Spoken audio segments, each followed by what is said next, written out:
Ladies and gentlemen, and this is The Unspeakable Horror of the Deep Sea, featuring Lindsay This is the channel Casual Geographic, another casual, I guess Tier Zoo, Casual Geographic, and the Frank, all posted around the same time. What are the odds of that? So yeah, this is back to Unspeakable Horrors, I guess. There was a brief time where he made a wholesome video one after another, but I guess we're back to horrors again. Deep Sea. Okay, I'm gonna love this fucking video. I love Deep Sea. Everybody does, I guess. It's always, people don't know everything about it, right? There might be creatures there that are, nobody knows about, or even worse. Or, already the creature that we know of, there might be even bigger and worse version of that might be there.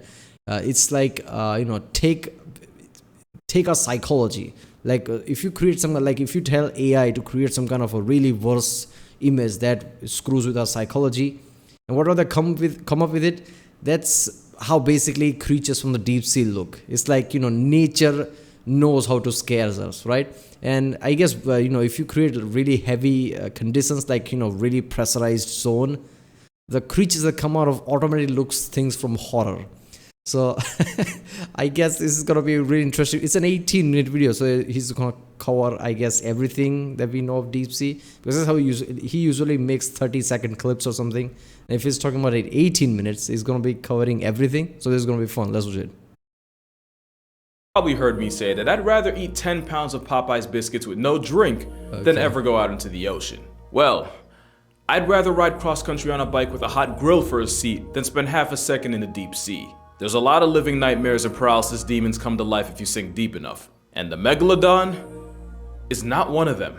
You'll often hear this thing about how the prehistoric apex predator never got discontinued, it's just chilling a step above hell in the abyss. This is cap for three good reasons. One, there just isn't enough food to sustain a 60-foot you to the natural order. Two, if nature did keep the same jumbo jaws that peaked in the Pliocene, we at least would have seen a body by now. And number three, why do y'all want this to be alive so bad? I promise you there's way worse things down there. I would evacuate my bowels if I ever saw a giga great white shark. But put me in front of a T-posing squid and I'm shitting more bricks than the entire city of Newark. The big fin squid is easily one of the most disturbing things alive as I'm saying this. It's a T-posing predator. Oh yeah, this is that thing that people on the boat discover, right? Their laptop, I guess, went out of power or something, but they had the backup or something. Yeah. Predator with arms estimated to max out at just under 30 feet. Scientists believe the big fin catches bodies by dragging those arms, which can be easily 20 times its own body length, along the ocean floor like trawling nets and feeding on whatever poor soul accidentally bumps into them. You're gonna hear me say believe or we think a lot, and that's because we don't know a whole lot about them. Yeah. Almost every sighting and virtually every specimen studied were either juveniles or paralarvae. We have no way of knowing exactly what their final form could look like. For all we know, this could be Junior, we just haven't seen Mama Big Fin yet. Who would have thought that just putting elbows on a squid would instantly turn it into the spawn of Satan? God, imagine if we find a creature that is something similar of that, has human hands, somewhat of a torso, but head, leg, and everything is different. How creepy that shit would be. Okay, obviously that can happen for lots of physical reason, right? Like our human bodies cannot survive in deep sea like that, even if it looks like that. Why would it look like human body if it's any study to take that pressure? But imagine something shit like that comes up, right? Holy shit.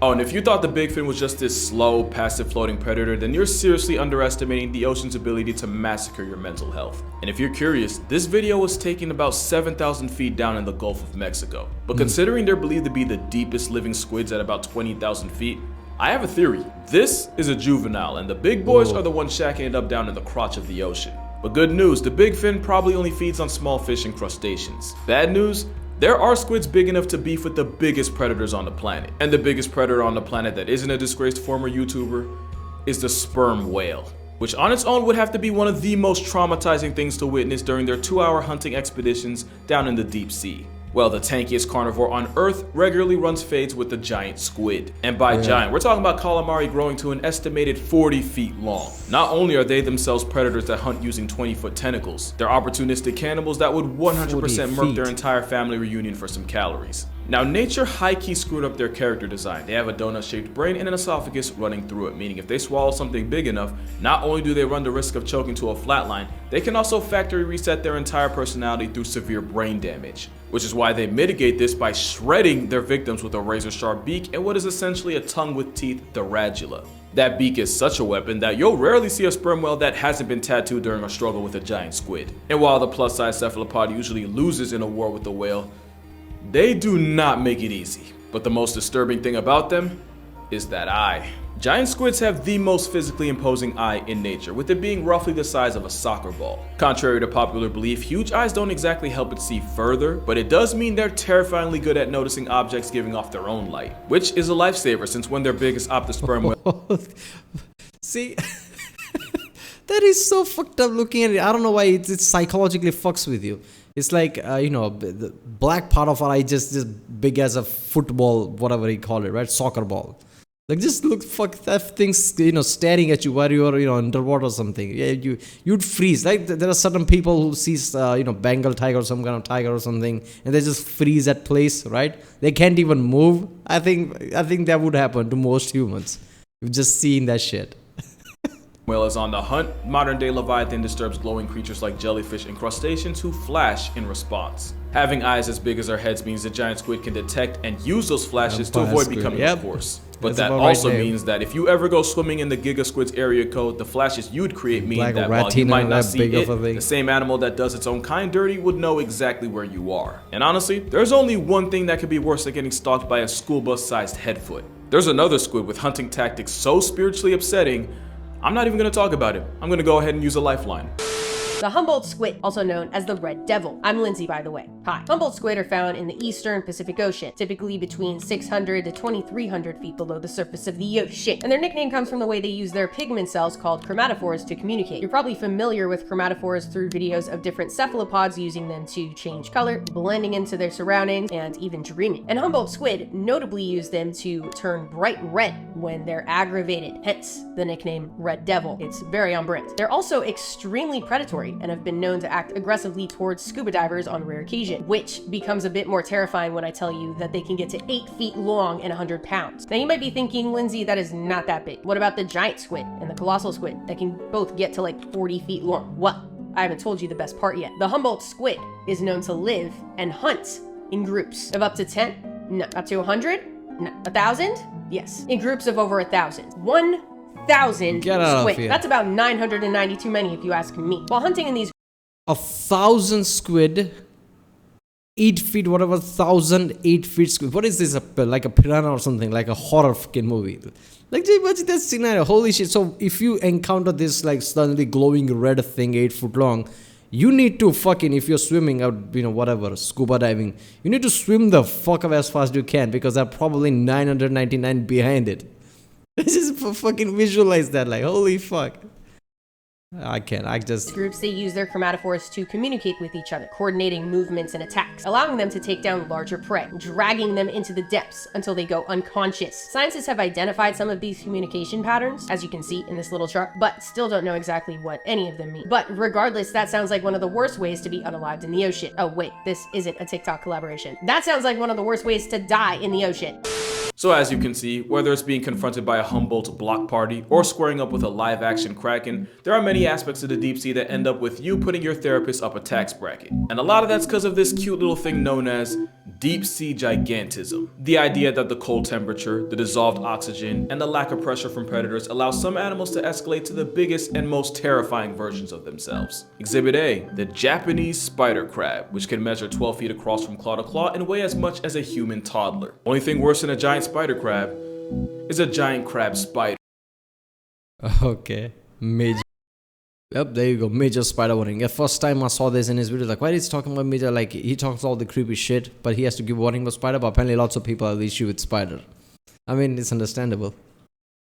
This is an Antarctic sea spider, a dinner plate-sized demon spawn that hunts by sucking the life out of its prey through its proboscis. Now, technically, they're not actual spiders, That's But what also, I saying. imagine most people watching technically don't give a especially since this one looks like it identifies as a face hugger. Then there's a giant isopod, which is essentially an aquatic cockroach big enough to be cradled like a baby. No clue why you would though. And if you're looking for a truly supersized animal crossing, the oarfish should be on your list. The giant oarfish can grow to well over 30 feet long, and there have even been claims of those in the neighborhood of 50 feet. Proof that back in the day when we had stories about sea monsters, they weren't lying, they just didn't have all the names yet. Also, if you caught that pun earlier, we're friends now. But with Ooh, that's true, right?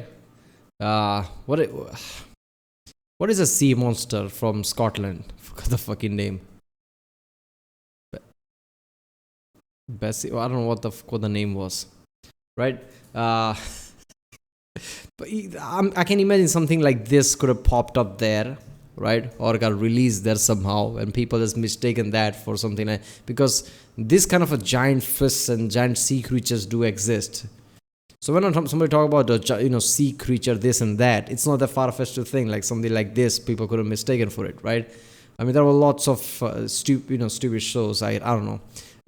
It's basically one of those shows that you can just sit down and pass time, right? Fact or faked and things like that. That actually goes out and try to mimic things. Like, is this clip real? Not. Obviously, they're not going to find anything, but it's fun to see. But yeah, it could be something like this. deep sea gigantism and the endless expansive ocean acting as a canvas for Shaitan to practice his art, if you dive deep enough, there be monsters. For example, this isn't an animal. It's a group of animals joined together in something like a hive mind. So we're not talking about it. We're talking about them. And Yeah, when you talk hive mind, it automatically feels creepy. Anything that can communicate with each other and acts as one, that's when you know, like, fuck that. Metaphors like this come in many forms, like the Portuguese man of war armed with venom to ensure that the excruciating experience of meeting one is permanently etched into your brain. And there's a Priodubia, a giant cephalophore that can flex a total length of up to 160 feet. And even though it's a collective group of tiny animals, its length could humble a blue whale, making it technically the longest creature on the planet. Or at best, a modest second, since the bootlace ribbon worm has been reported to reach 180 feet in length. And it's toxic because the ocean, and of course it is, with nasty smelling mucus potent enough to life deprive the crabs it likes to eat. Like I said, whether it's Lucifer's tapeworm or a flying spaghetti creature, there be monsters. And it gets so much worse than a giant worm, because as terrifying as a deep sea is, it's also nasty. And there might not be anything more repulsive than the hagfish. This loogie linguini feeds on the rotting corpses and carcasses that sink down into its domain. And since they don't have any actual teeth, the graveyard guppy feeds by sliding into an opening and eating the decomposing body from the inside out. And you would think that something that eats like a casket wouldn't have to worry about getting put on a plate itself. Again, you're giving the... This is as horror show as it can get. This is... I love this channel because this channel constantly reminds me like all the horror things that feels exaggerated, probably not, because some shit like that already exists in nature. This is bullshit. Look at that. It actually finds an opening, try to get in like that kind of a weird worm shape. Oh, fuck that. Ocean too much credit. As self-defense, the hagfish will sweat buckets of slime, a phlegm jacket that's thick enough to clog the gills of anything hungry enough to F around and unlucky enough to find out. To the point where this is the end game of a truck transporting hagfish on the highway, crashing. Now, you've definitely seen this picture before. Why? Have you ever stopped and asked yourself what they were doing there in the first place? Yeah. You remember how I said nothing that eats like a hagfish should ever have to worry about getting eaten? Well, simple. For these hagfish, their final destination were dinner plates in Asian countries such as South Korea, where they're considered a delicacy. Now, I'm not one to judge other cultures, but we seem to have a habit of constantly trying to eat all the things nature went out of its way to tell us not to. But one thing you won't see as a main course is something ironically named after a fruit. The sea cucumber is like the hagfish in that its meal prep consists of all the things we normally flush, burn, or bury. All the soul evacuated bodies that sink down to the ocean floor instantly get put on the cucumber's grocery list. It's a literal bottom feeder, and I mean that since they'll also make a meal out of feces. But like with vultures, if Thanos had beef with sea cucumbers, the world would become an infinitely more disgusting place. That's not the only way sea cucumbers contribute to society. They're also often used as a protective bunker for fish and, well, let's just say they break in through the back door. Oh yeah, it's a violation of the highest natural order. It gets worse when a pearlfish decides to have a playdate right next to its prostate. I don't even know if they have a prostate, but you get what I mean. And if that makes you uncomfortable, here's an ad to give you time to mentally prepare for what's next. This adorable little guy is known as a basket star. It's a type of brittle star Prepare and for the next. echinoderm, which Oh, actually God. makes it a close cousin of the sea cucumber. If you ever learned about fractals in geometry, then that's why the repeating pattern of branching arms might look familiar. It's also why the US is really wasting $20 billion a year looking into space, because the real ET is happening right here. Because of the unsightly way basket stars get from A to B, they've also earned the nickname sea snakes. I feel itchy all of a Snake sudden. stars. However, even though it looks like something Lucifer would use to pleasure himself, they eat mostly zooplankton and are pretty much harmless for the most part. And honestly, that pretty much describes 80% of the nonsense in the deep sea, only really harmful to your peace of mind. Like take the frilled shark. Having been around for 80-something million years, not only is the frilled shark a living fossil, it's likely nature's rough draft beta version of sharks today. Also, don't let this video fool you. They can grow to a respectable 6 feet long. Also, they can be pregnant for 3.5 years, which honestly makes about as much sense as everything else down there. And in terms of your mental health, the frilled shark is pretty harmless until you look them in the mouth. The devil's fleshlight has hundreds of needle-like teeth to ensure that anything that gets caught in there doesn't get a second chance to pursue happiness. And for a shark that's been around long enough to have Yeah, see, shit like that is really deadly because it would bleed you out, right? It's a bleeding effect. Having this kind of a small but a lot of teeth like that is just like cut you up, right? You can't survive that. attended Saturn's wedding. I don't know why, but every picture of them looks like they're struggling with their own existence. Yeah. Like I said though, they're not a threat to humans. But like I also said, therapy ain't cheap, so if you don't want to end up on a couch, don't look a frilled shark in the mouth. But yeah, you'd be surprised at just how many types of sharks you'll find in the same neighborhood SpongeBob got stranded in that one time. You have 20-foot sleeper sharks that are somehow Real SpongeBob's life would be really fucked up because of all this shit. It's just like he would be constantly in, terror and panic. able to use stealth to just spawn and inhale sustenance like a water Kirby. Speaking of sleepers, in 2015, a Pacific sleeper was recorded in the Solomon's Island.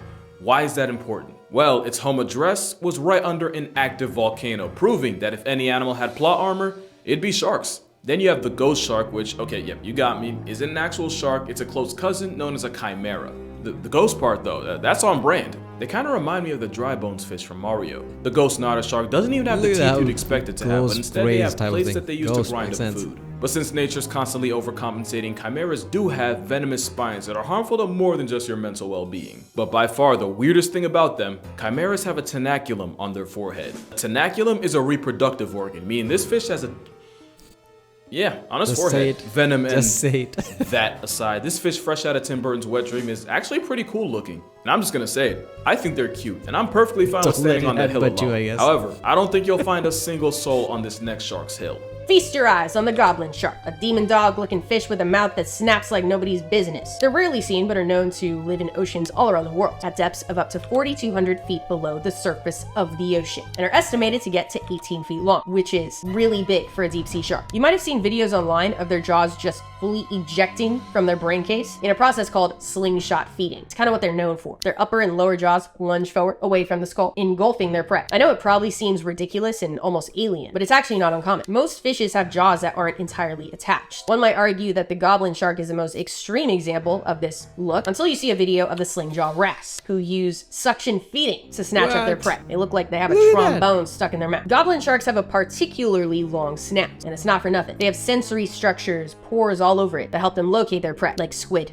fish, and crustaceans. And I am personally grateful I am not a squid, fish, or crustacean. Yeah, goblin's the right word for the only shark in the world with a receding gum line. But you gotta admit, yeeting your own jaw to catch calories is pretty metal, and you're gonna find that a lot of the creatures rolling in the deep have evolved some of the most creative ways of bagging growth. Yeah, sea is one of the worst places for any animal. At least on the ground, doesn't matter if you're in Africa or something. Yeah, lion will kill you or break your spine or whatever. At least you'll see it, right? It will be day night. In this shit, look at that. It's mostly dark, weird, creepy shit comes around. God knows how many things are there that can kill you. This is ridiculous. Groceries. Probably the most popular is the fish that nearly turned Nemo into an orphan. The anglerfish has two defining personality traits, and one of them is that fishing lure hanging right in front of those life-canceling jaws. That light actually comes from bioluminescent bacteria shacking up inside a modified fin. So when a bite-sized light work swims up to the light thinking it just cops some easy protein, the angler ensures that some fish out there never sees its father again. The other thing anglerfish got clout for is their mating habits. I'm not gonna get into it, just know that if your marriage looks anything like theirs, you're gonna need both a divorce and a restraining order. And you know what? Intensive therapy on top of that, expeditiously. Nemo's paralysis demon isn't the only deep-sea creature to weaponize light. This distinguished gentleman is known as a stoplight loosejaw, and its defining trait is that it uses a red light to hunt, which turns out to be a massive cheat code, since the longer the wavelength of a color, the less energy that wavelength has, and the faster it gets absorbed by water. And since the color red has the longest wavelength out of all of them, it's the first one to get absorbed. This is why red light can't reach the deep sea, and the Not just that, let's just say if there is some kind of a chemical shooting out of the water or something, right, creating this kind of fog-like thing, red light would pierce through it more than any other. Other would just make it more, I don't know, unseeable, I guess, spread out a lot. Animals living in the abyss that are red actually appear black, which makes it easier for them to hide from predatory smoke. But with the stoplight using red as a searchlight, it's pretty much cracked at this version of hide and seek. Not to mention, since most of the life down there can't even see red, it's able to catch bodies while also not giving up its location to predators or the prey it packs up. This is too fucked up. This fish really evolved a whole wall hack and a real-life invisibility cloak. Tell me that ain't crazy. And that freakish overbite ensures that once prey is found, it's lost forever. But why hunt prey when you could just sit and wait for it to come to you? That's the entire playbook for the deep sea lizardfish. Just look at that smile. You know he's on nefarious time. Nah. What the f, man? First of all, that thing was so fucking creepy, right? Completely black with a red light. It's like somebody crafted out of some kind of an evil movie or something. So, what the fuck was that? It had to be red light, right? Not blue, green. I guess it makes sense because, like I said, wavelength, it pierces through a lot. It's fucked up. Imagine seeing that. It's just too much, man. And at over 2 feet long, they earned the title of being one of the premier apex predators of the deep sea. As a habitual camper, they lie waiting for life to pass them by before they lunge and use hypodermic needles for teeth to cancel it. And with apex standing for anyone providing smoke gets extinguished, lizardfish don't hesitate to turn their own kind into coffin fodder. And with the whole point of those teeth being to hold struggling, panicking prey in place, they make sure they don't live long enough to learn from their mistake. But as much of a therapy build as Gecko Guppy's mugshot might be, it might not even be the worst headshot in the ocean. Not as long as this is still a factor. I don't know anyone who would waste the oxygen trying to defend this. I would. Many say this is a face only a mother could love. Well, then maybe he is my son. This is the deep sea telescope fish, one of the most stunning creatures of the deep tropical oceans. They're found at depths of about 1,600 to 6,600 feet below the surface of the ocean. I can't say that normally. Surface of the ocean. And like you'll see if you look up photos of them online, they are often photographed at unfortunate angles that don't do them any justice. They orient themselves upwards, hanging out vertically in the water column, as they use their specially adapted eyes to hunt for the silhouettes of their prey. There are two species of telescope fish, Gigantisra indica and Gigantisra chuni. Don't be fooled by their genus name, which makes them sound like they're gigantic. That is not the case at all. Indica only gets to about 8 inches long and chuni a measly 6. They are just little guys. Gigantisra actually translates to big tail, specifically. They are about half tail. But if they happen to latch onto a snack that's a bit bigger than their own size, that's no problem at all. They underwent a series of skeletal reductions that allow for more room to just fold it in half. That's right. They are expert folders. In 1925, scientists found a 5.5-inch long viper fish inside the stomach of a 3-inch long telescope fish. They described it as neatly folded, an incredible quality possessed by the lovely telescope fish. Yeah, I'm sure if we gave it Blistex and a hairline restoration surgery, he'd be cute, but that's just me. That being said, there's a lot of pretty dope things just chilling in the deep. Take the barrel-eyed fish, the fish with a transparent head that means it can spot ops or prey directly above it, thanks to those 2 green gummy-looking orbs that are actually its eyes. Or the ultra-rare giant phantom jellyfish, equipped with 30... Yeah, I mean, he doesn't have to say, we can already see in its eyes. It doesn't look scary, just look, I don't know, trying to make weird face or something. That are actually its eyes. Or the ultra-rare giant phantom jellyfish, equipped with 30-foot arms that makes this ET understudy the length of a whale shark. And when I say rare, I mean this jelly's only been seen like 100 times in the history of mankind, so the fact that you're watching this right now is kind of wild. Then you have the deep-sea Dumbo octopus that copes with stress by turning itself into a ball to discourage predators from eating it. And if this right here looks familiar, yeah, right to his thighs. The vampire squid does the inverse, as they'll turn themselves inside out and into their own personal panic room whenever they're pressed by a possible predator. And how about a sea pig for you? Take everything I said about sea cucumbers and forget it for a second, because Honestly, they're just really cute in a way I can't fully explain. But it's not hard to see what makes this squid instant serotonin. Rosia pacifica, or the stubby squid, is actually more like a cuttlefish. It's also a cuddly fish, and it's nature's apology letter for the sheer trauma it saturated the ocean with. It's actually real, and those arts and crafts looking eyes help it catch prey on a nocturnal schedule. It's also important as an environmental indicator, since scientists will often study their responses to changes in water pH and use that to determine how polluted the water is around them, which you would think would earn this anime octopus the respect of the scientific community. Well, you'd be wrong. There's a video where some scientists found one, and let me just say, not even Hiroshima got roasted that hard. But that's gonna do it for this video. Make sure you go ahead and drink water, hug your moms, go subscribe to Lindsay's channel, link will be in the description. Shout out to Lindsay for being in this video, and I'ma see y'all in the next one. It's like they look fake, like Davy Jones. They look like googly eyes. They look like they just painted them on. Yeah. It looks so fake. So some other aerobic team just came before and just left it here. It's like some little kid dropped their toy. Trash. Oh man. He's awesome though. He is awesome. that's a good. Yeah, it's the, I guess, color, right? White color is just too strong. It's just like they must be, drawn over eyes or something. It's not real. But yeah, it is. Yeah, that's some. This video was really fucked up, man. Some of this, I've never seen some of this, right? Some of the faces and shit. There were newer clips in this one, I guess, because I've seen deep sea videos from this channel and I guess some other channels as well. And yeah, this was something like, especially that completely pitch black thing with the red light is just like, that's just, if it comes towards you and it's pitch black because you are in deep sea, yeah, that would instantly give you a heart attack. Right, well, that was Unspeakable Horrors of the Deep Sea by channel Casual Geographic. If you like my subscribe, and I'll see you next time.